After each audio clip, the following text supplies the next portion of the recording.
மதுரையில் சாலையில் சாக்கு மூட்டையில் ரூபாய் 17 லட்சம் ரூபாய் கிடைத்திருக்கிறது. இது தொடர்பான முழு விவரங்களோடு இணைகிறார் நம் செய்தியாளர் ஜெகநாத். வணக்கம் ஜெகநாத், இது தொடர்பான முழு விவரங்கள். வணக்கம்.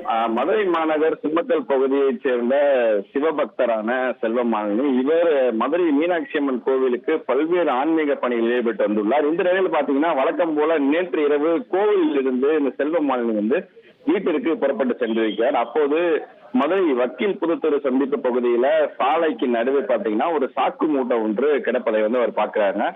இதனை அவர் ஓரமாக அவர் காலால தள்ளி விட்டு சென்று விடலாம் என்று நினைக்கும் போது அதை எட்டி ஒதுக்கும் போது பாத்தீங்கன்னா சாக்கு மூட்டையில இருந்து இந்த 500 ரூபாய் பணக்கட்டு பாத்தீங்கன்னா உள்ள இருந்து வெளியே வந்திருக்கு.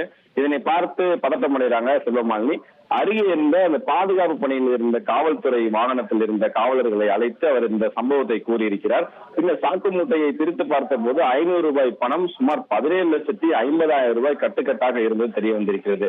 பின்னர் செல்வமாலினியின் அந்த சாக்கு மூட்டையை விளக்குத்தூண் காவல் நிலையத்திற்கு ஒப்படைத்து சென்றிருக்கிறார். அப்போது செல்வமாலினியின் நேர்மையை பார்த்து காவல்துறையினர் அவருக்கு பாராட்டு தெரிவித்திருக்கிறார்கள். இதனையடுத்து சாக்கு மூட்டையில் கிடந்த பணம் யாருடையது என்பது குறித்து விசாரணையான ஈடுபட்டுக் கொண்டிருக்கிறார்கள். சாக்கு மூட்டையில் கிடைத்த பணம் ஹவாலா பணமா என்று பல்வேறு கோணத்தில் தற்போது விளக்குத்தூண் காவல்துறையினர் விசாரணை நடத்துகிறார் என்பது குறிப்பிடத்தக்கது. உங்கள் விவரங்களுக்கு நன்றி ஜெகநாத். இனி செல்லும் இடமெல்லாம் செய்தி. தந்தை டிவியின் வாட்ஸ்அப் சேனலை ஃபாலோ பண்ணினா செல்லருக்கும் இடமெல்லாம் செய்தி. இதோ QR கோட் இப்பவே ஸ்கேன் பண்ணுங்க, ஃபாலோ பண்ணுங்க.